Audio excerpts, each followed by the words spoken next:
ទ្របទាំងពួងក្នុងដៃភពបញ្ញាមហាកុសលតែយល់ហេតុសពគ្រប់ទានសល់ធ្វើមិនឈប់រៀនសូត្រសពធម៌វិន័យអរិយទ្របទាំង5ពីប្រមនីអង្គចំត្រៃពន្យល់ប្រាប់ប្រស្រីឲ្យយល់ដឹងដល់សពសាស្ត្រថាចូលអ្នកទាំងឡាយព្រមព្រៀបកាយគិតប្រយ័ត្ននៅធម៌8បទនេះកំណត់គួរយល់ដឹងសម្បត្តិក្នុងលោកាគ្មានខ្លឹមសារទេលោកអើយបន្តិចសូន្យអស់ហើយខ្លាយជាដីទឹកភ្លើងខ្យល់បាទ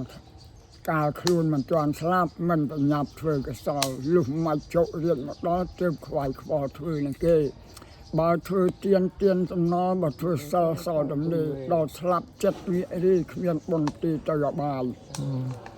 ហេតុនេះជួនប្រុសស្រីក៏បីដឹងពីចម្ងាយមុននឹងរូបបែកធ្លាយត្រូវខ្វល់ខ្វាយស្វែងរកធម៌អញ្ចឹងណាបាទនៅទៀត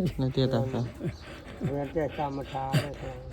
ហើយរកធម៌អាចនឹងនាំខ្លួនបានដល់ទីឋានសុខបវរចាក់ទុកភ័យយត់ញ័រសួគ៌នាយនឹកពីណងអនុមោទនីសាធុ